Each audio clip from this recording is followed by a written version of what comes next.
Hello, everyone. Welcome to Under the Wing. I am your host, Andrew Wingard, and I am extremely grateful that you are sharing your time with me today. I am excited that I get the opportunity to share with you the experiences and stories from all walks of life. Gather around and let's begin.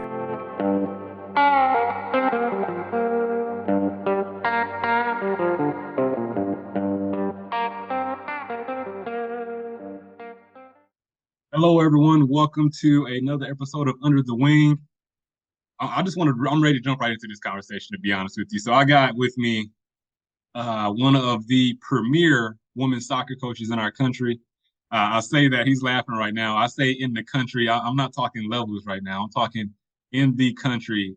Damon Amey, who's the head coach of the women's soccer Delta College program. And if you don't know, that is an elite women's soccer program in our country.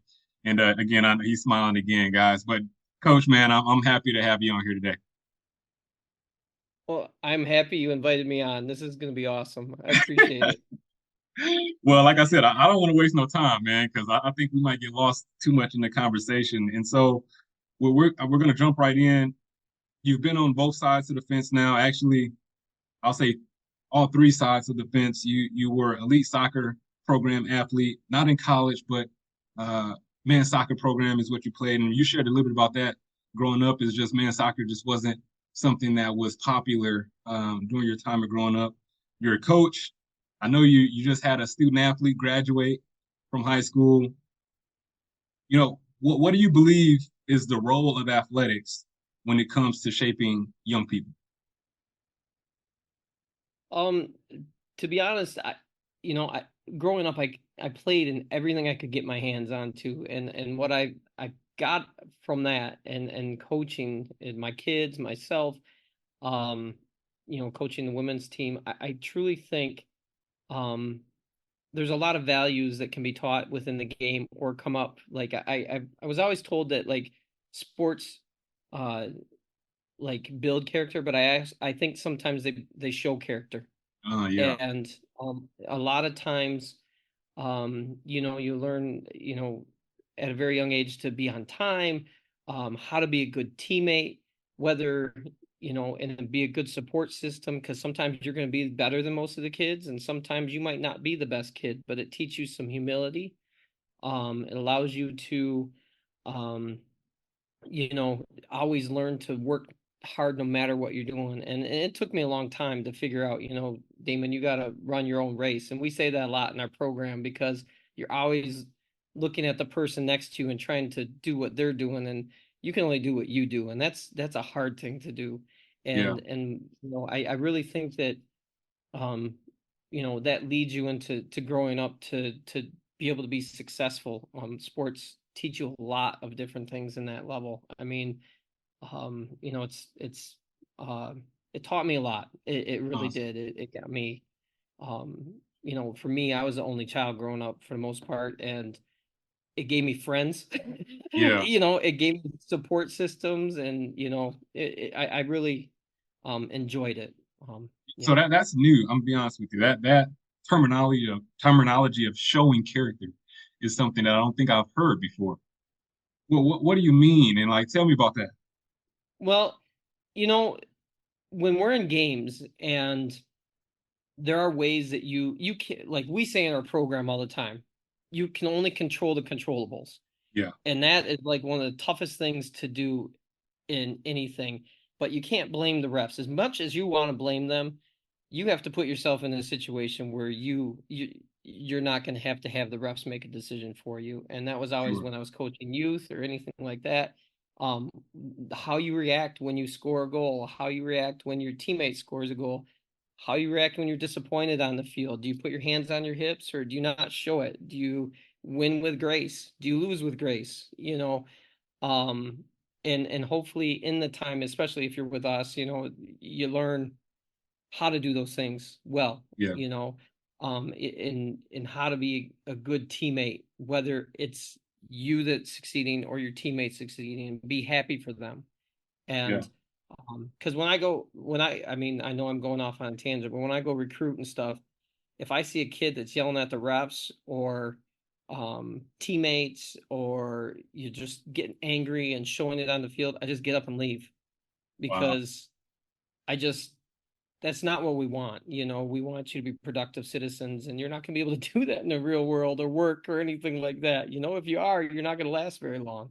So, Oh, that's yeah. important. I think the little things we forget, and I've seen these situations happen with recruits, and I've seen coaches handle different situations. But hearing you talk about if you see someone overreacting in the game, you're leaving, right? Yep. That kid doesn't even know. They might know that you're there, but they might not. But at the end of the day, it's like you're gone from a split decision of yelling at a ref, and you preach that. And I watched a lot of your games, and I know that there were games that you were not happy, and but I never seen you show that to the rest, and I never seen your young women show anything to the rest. And so it's pretty cool to see that when you talk about showing character, kind of what you're building there at Delta College and what you have built over your time there at Delta College. And what I didn't say at the beginning of this, how many national championship games have you been in?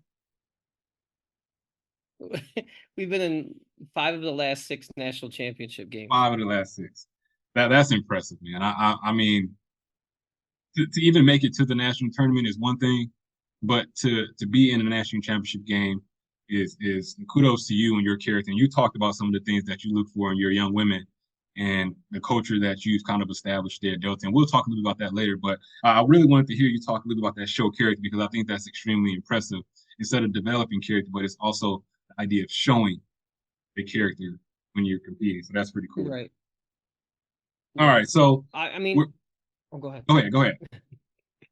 Oh, no, I was just gonna say, a lot of the times I tell the kids too, I said, it's not your job to talk to the refs or anything. Your only job is to support your teammates in the best possible way you can. My job is to talk to the refs. And I actually, I cannot remember who the Villanova coach was that won the national championships the last couple of years in men's basketball. But he did a thing on whatdriveswinning.com. I do a lot of research on there, watch a lot of videos on there and stuff. Yeah, And I he think that was said, Jay Wright. Jay Wright, that's who it was. He goes, he never changed his emotion. If they make a big shot, he acts the same way. And maybe that's a good thing, maybe that's the bad thing for me. And I maybe sometimes people think I should be a little more amped up, but um, if I stay even keel, then emotions are never too high or never too low. Yeah, And that's what I'm going for. So especially yeah, in that's big awesome. games. So For yeah. sure. I think I've heard Coach Beard say that, and I've kind of carried that motto with me too. And it was when he was at Texas Tech. I remember doing a fireside. He had this little fireside chat thing that he would do, and he said, you never want to get too low, you never want to get too high. You find an Yep. equal medium, and I've kind of adopted that philosophy, or tried to at least to Yeah. adopt that into my adult life, man. And so that's pretty cool because the next question was actually going to be talking about some of the principles that you learned and how they shaped you into the coach and father and man you are today. And so you talked a little bit about the values. What's one, if you look back on a memory or a memory from you being a student athlete or a memory from you early in your coaching years, a lesson that you learned that kind of shaped you into who you are? I honestly believe from coaches and good teammates, they always treat you like you belong there, no matter if you Mm, do or not. I always feel no matter if you're the best player or not, if you treat them like you love them, no matter what. And belonging. um, yeah, and even if and I read one time, even the ones that are hard to get along with, or don't you have those kids that are just easy to get along with, they're outgoing and all that. The kids that need love, you just give them more love, you just got to work Yeah. harder at. And um I growing up as a kid, I wanted as much info as I could get, and coaches were so patient with me, and I tried to bring that into what I do with my own kids and with the players I coach. And I feel if people feel comfortable around you, then they're going to want to play for you, or they're going to want Hmm. to work for you, or they're going to want to do things for you. Not that I need that.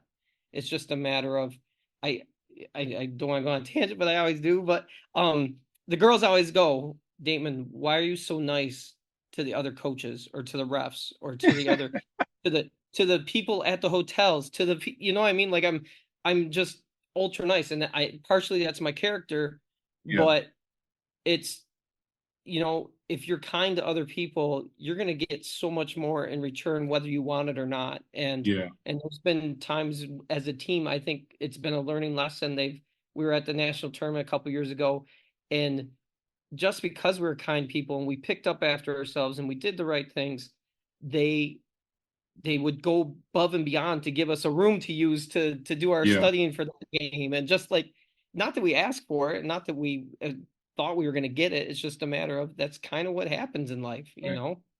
That's awesome. No, that's a very good plug of just, I have this, I can't remember what was on this t-shirt. Being kind is cool. Yeah. And it's on one of my tank tops, man. And you're absolutely right, man. It's funny how if you find yourself just being kind to someone, what energy you get back, whether it's that day, the next week, the next month, whatever it might be, like that energy comes back tenfold. And it's pretty cool to see some of those things happen when you're like, oh, I didn't have no intention of getting this in return. Just more Yeah. so just genuine being nice to someone. So that's an awesome lesson. And thank you for sharing that a little bit. But we're going to dive into the coaching aspect a little bit. And this one, we talked about this one before I actually left Delta. And so you had a young girl who was signing from Wisconsin. Is she still signed? Yeah. Yep. She's got an apartment. She's ready to go. All right. So what's very interesting about this, people, is her dad is an AD at another institution. And in your mind, you might think, well, why doesn't this young woman go and play for an institution where her dad is the athletic director? Well, I think it goes hand in hand with that culture Coach Damon was talking about. And when I say he's one of the most elite coaches in this country, and I'm not just talking NJCAA, that this is a prime example of what this culture and what he's built there at Delta College. What is it about this culture, man, that's so contagious that you would get someone from Wisconsin to come down to University Center, Saginaw Bay City, Michigan, to come compete? You know, like you said, when she reached out, I went, is this for me? Are you sure? And that's not great recruiting. But she's like, no, I definitely, I wanted to check it out. I wanted to go away. I wanted to, smaller. And uh but what really sells Delta, I mean, where we're at is that, first of all, it's a nice school, Yeah. and they have a lot to offer. But when you walk in, and winning helps. I'm sure that helps. But when you get here and you meet our kids and they come and walk around with you when you're on your tour, you will notice right away our kids are some of the nicest kids you'll ever meet in your entire life. And Yeah. they believe, and when they're selling the program, they do it way better than I ever could. But when you believe in something, you're not selling it. And I think Right. kids get that, and you can tell when someone's forcing them some information.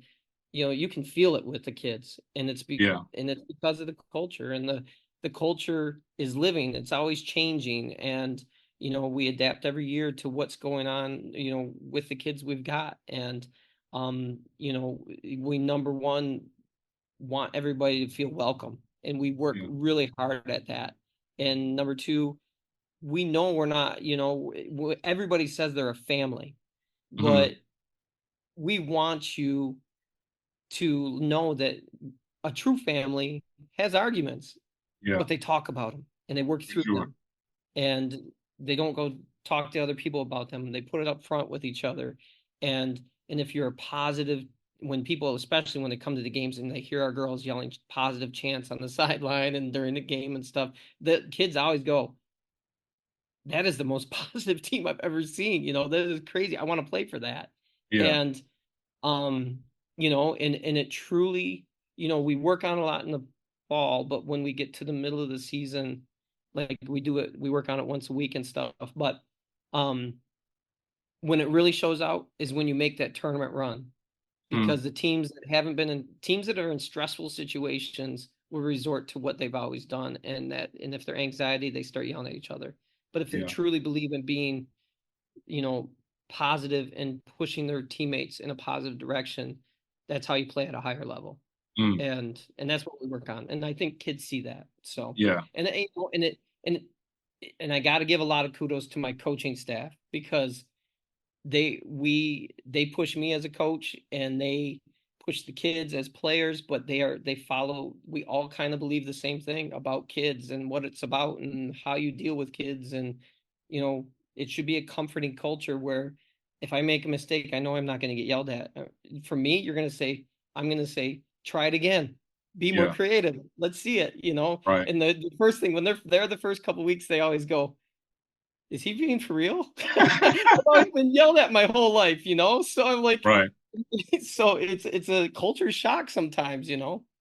Uh, So shout out to Coach Paul and the rest of the crew. I yes. was able to watch, Coach Paul and the volunteer coaches and the other assistant coaches help out. Man, you have a good group there, and so it was amazing watching you guys compete last fall. And so I'm going to stay a little bit on culture because one of the things that stood out to me the most, and from the very first game I watched your girls play, was how unselfish they were. And as someone, I've always been a pass first guard, right? So I always get the most excited when I can set up my teammate. I can throw a hoop to somebody. Like it's just how I've always been, right? And I think my very first scholarship offer, the coach said, you know why I'm offering you the scholarship is because not what you did in the game, but what I saw you do on the bench when you were leading and cheering. He said I needed a leader. Had a bunch of young, yeah, he said he had a bunch of young people. I need someone to lead and cheer my young people on. And so when I saw that, I saw your young women get so excited for someone else when they scored. And it was just like, these are top dogs on their teams, top dogs on their elite soccer programs. And they didn't care who got the shot. They just wanted the shot in the net, Hmm. And so, like, how do you cultivate a positive and winning culture among your players when they're stepping into a program where they've been elite, where they are the top dog? But how do you cultivate that and grow that once they're there on campus? Well, the first thing is, I mean, when, you know, it's not easy. It's work, you know, for everybody, me, coaches, kids. I mean, they have to buy in and kind of, you know, put themselves out there a little bit. And we spend a lot of time on that. Um, you know, we and one of the things we do, we watch this video. It's about Steve Nash and he was the MVP of the season for basketball one year, but he was Mm-hmm. also led the league in high fives, fist bumps, and pats on the back. And he was they talk about him being a burning furnace of energy towards his teammates. Mm, And that's the first time you see the kids just the light bulb goes on and goes, "Oh wow, I could be that," you know, yeah, and we always talk about, you know, when you're in a slump or especially with forwards, you're not scoring. We always talk about again, giving and working hard for your teammates and you'll be shocked. All of a sudden the game becomes easier for you yeah, and you things will just start to happen. And when you stop worrying about you and you worry about your teammates, things become great for you. And with it, that's just part of the side effect. And so and we and like I said, we work on it a ton. I mean, we learn about the characteristics of each other just so we understand people, you know, who leads from the front and from the back, who, you know, what kind of person are you, so that if I say something to you, I know how to say it to you, you know, so yeah. that you can, you know, you receive it differently. Everybody receives things differently. Um so it kind of gives that caring feeling about each other that you want to go out and work hard for each other. So Uh, so my next question, and I'm actually going to do a part A, part B to this, is I wanted to hear you talk about how you balance like your development as an individual player while also fostering that team strategy and performance. And so you talked about you guys have practice or you do something in regards to helping your young women understand each other. Like, if you don't mind sharing, like, what are some things that you do? What are like some activities that you do to help foster that? So, well, we literally there's two, like we give them two pieces of paper. One says and they go through and they find out what kind of leader they are, and we talk about as you mature and get older, you can be both. But there are points and Mm. times that, as the leader from the front, you might have to step up, and you might be the leader from the back for the Yeah, situation. But what is your tendency? So they kind of learn, and we I pit them against each other a lot of times at the beginning of the season because I want them to go, well, why would you leaders in the back not get along with the leaders in the front? yeah, And vice versa. And they say things, and those people get laughing because it's kind of comical because they're throwing jabs at each other, but not really, and like I said, the characteristics, like the caregiver, the person that wants to win at all costs, and so you kind of learn um what kind of people those are. And like I said, we show a lot of videos um about championship teams, and I mean, I read a ton. yeah. I know you do as well. So I pull things from everything, and I try to give them, it's not just this crazy guy telling you this. It's look at other championship teams do this, Yeah, and we pull videos and they watch them, and then we talk about them in groups, and why is this team a championship team? What makes them championship, and what would derail that? yeah. And so uh, there's some really good authors out there that I really think buy into that, and the girls start to get a good idea of that as well. And that's what I kind of use towards that, is a lot of their teachings and stuff. Nice. We're gonna you mentioned championships. So I'm gonna bring up a sore spot, man. I hate to do this to you, coach, and I know you know where I'm going right now. So it's Charlotte or Gastonia, North Carolina. You guys are in a Yeah. championship game. Hard battle, hard battle, man. Just a lot of push and pull. You guys end up losing 1-0. Um, I'm amped up towards the end of the game because I know our girl's about to score. Like I see it. Like I can see it in their eyes. I know what they look like. I know they're getting ready to score. Doesn't happen. And looking back at that championship game, like just reflecting on it, like what did you learn from it? You know, we're all in like you said, you're a big reader. I'm a big reader. I'm constantly trying to improve myself. I'm constantly like, I wish I would have done that. I wish I would have said. I wish, and like I got to go back to the drawing board. You know, what did you take from that championship game this recent year? Um, it's a cruel sport. It's um, um, we've faced the team we faced, I think, 4 times now in the national championship game. So it's like um, it's a good rivalry. Yeah, I honestly felt, I watching it again after mentioned it, and I had to go back and watch again because it haunts me sometimes. Like, what yeah, can you do? And as a coach that's trying to be the best they can for their kids, I went back. I've talked to my coaches multiple times about it, and we're always trying to. Well, we could have maybe did this, but our team was pushing. We were doing yeah, things, and we were doing the right things, and I think we outshot them 18-11 or something, and we had some fantastic opportunities, and it's probably the most offensive we have been against them, period. Like wow, the best we have played. And yeah, and even when we won, I mean, that we scored 4 goals against them when we won a few years back, but they I think they outshot us, you know. mm, And but as a whole, and granted, we had a couple sick players, a couple injuries from the game before of some elite players, and so we had to move some things around and kind of try to go keep what we normally do, and they did some things to us that we hadn't had happen against us all year, yeah, and so we had to maneuver some players around again, and we did our best, and I thought the girls handled it really well, and it's kind of crazy.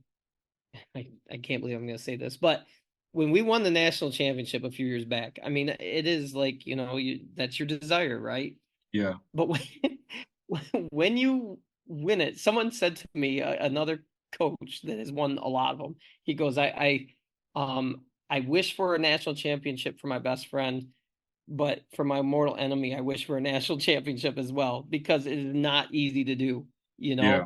and it causes a lot of stress. But when we won, one of the things that happened, like both Coach Paul and I looked at each other after a few minutes, we're excited. I mean, it was a great moment, and they were like, okay, was that it? And and then you see all these celebrations and Disney World and all this stuff, and I don't mean it in a bad way, but I mean like Yeah, yeah, that was really cool. But then it really made me reflect on the fact that, gosh, yes, the national championship. I mean, that's the thing everybody wants to win, and I push, and we want the girls to have that opportunity. But man, what is the real cool thing that's happening? It's our journey. And I know it yeah, sounds so cliche. It's our journey on the way there. All the funny times we have, all the laughters, all the goofy things we go do, and those are the things they're going to remember. I mean, granted, they'll remember a national championship for game, but sure. those are the Sure. things they're truly going to remember. And um, it makes me, definitely I've gone back, okay, well, maybe we could do a couple different things with formations next year to kind of change it up on them, or you know, um but yeah, I've gone back. I've looked at it multiple times and talked to the coaches, and I again, the perfectionist, like, Yeah, coaches, that's what coaches do. Even if it's a little minute thing, they're trying to find that one edge that's going to get them over the top, you know. sure. So, For and sure. in a close game like that, I'm sorry to keep talking, but in a close game like that, I Tom Brady, when he had his special out, like the 7 series special, he said something that resonated big time. He goes, "We've been in all these championship games, and that year that they were like undefeated, 13-0 or whatever it was, and we walk into the Super Bowl, and we had all the right game plans, and we just didn't execute, or there's just two really good games or teams Yeah, there, and one team's going to win." And that's somebody's what gonna happened. win. Yep, every time. And for us, it was a scrum in front of the net, and they just poked it in. I mean, That's that it. was it. Yeah, that That was was the it. change. And that's what happens when you have two good teams play each other, and that's what I Totally. have to tell myself. Tell yourself. Yeah, Really easy. Yeah, do. for sure. For sure. And a lot of people don't have that for context. It's just like how small that window was when that ball got through. And Yep. just like it was, oh my goodness. And so it was, a great game and tough loss for the Wolves. But it was such a great game. And we're gonna wrap up a little bit with the journey, right? You talked a little bit about journey and the things that we remember as student athletes, and you're absolutely right. I I miss the games, but I miss the preseason and the postseason more than anything. I miss the weight room sessions. I miss the running up the hills. I miss the suicide when they weren't like actual disciplined suicides, right? Those are the things that I really do miss is that journey. And so I want to talk a little bit about the coaching side of it, because we talked a little bit about this before the show, and hopefully, or maybe there may be a coach listening to this, and whether they're at the JUCO level or at high school, NCAA, wherever it might be, there will always be challenging times in early on in their career. What wisdom would you share with that coach? Number one, be a good person, always be a sponge to get more knowledge.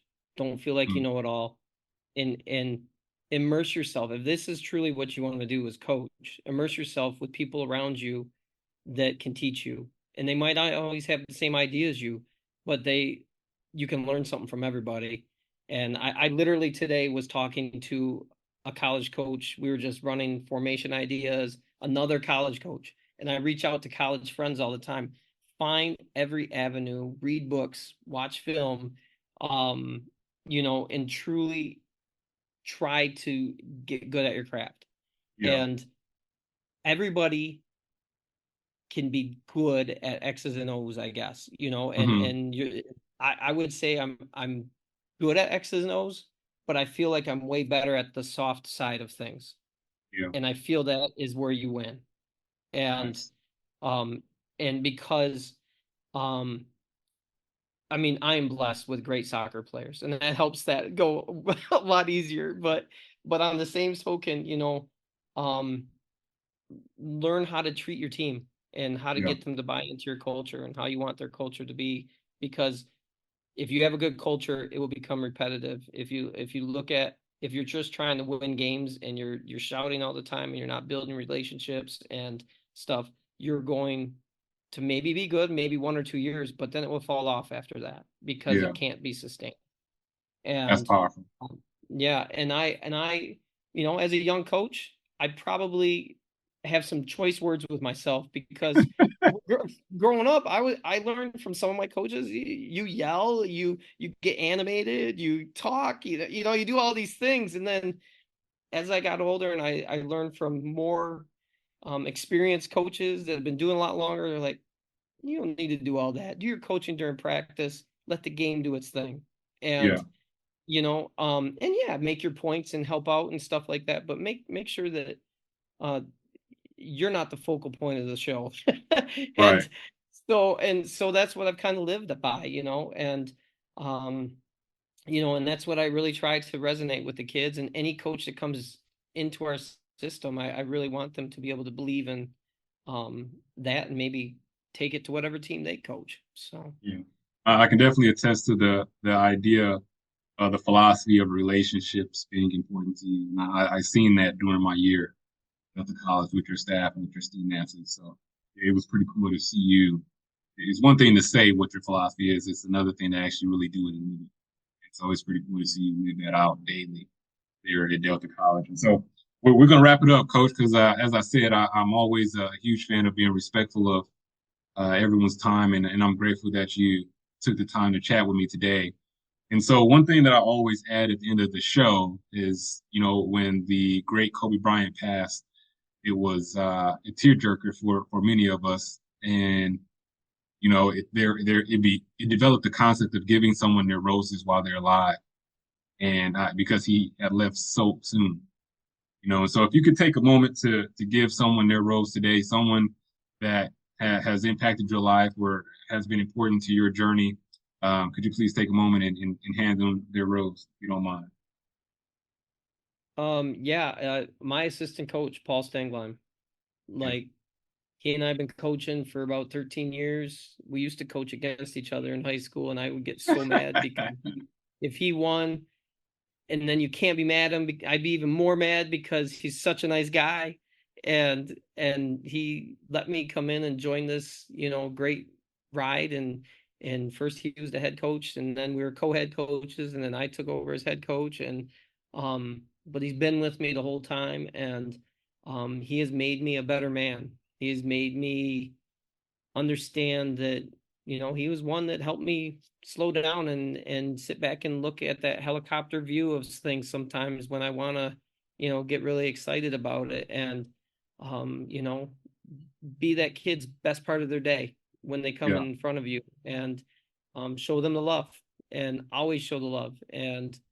Um and it's transpired throughout our program, and we're, as he retires, we're going to miss him because Yeah. that was one thing he definitely brought to our program, is definitely the love. So That's awesome, man. I know Delta College and not just the athletic department, but the institution is going to miss Coach Paul. And I know he was um, he had a huge impact there within the athletic department and within those young women. So congratulations to Coach Paul and him and his family, a great retirement life. And, we thank him for all that he did for our student athletes there at Delta College. And so a very, very well-deserved rose for Coach Paul. And so, Coach, I do thank you so much again for taking time to connect and wishing you and your crew another successful season. Look forward to watching you guys grind a little bit from afar and look forward to watching you. thank you. Thank you for having me on. I appreciate it. It's been a blast.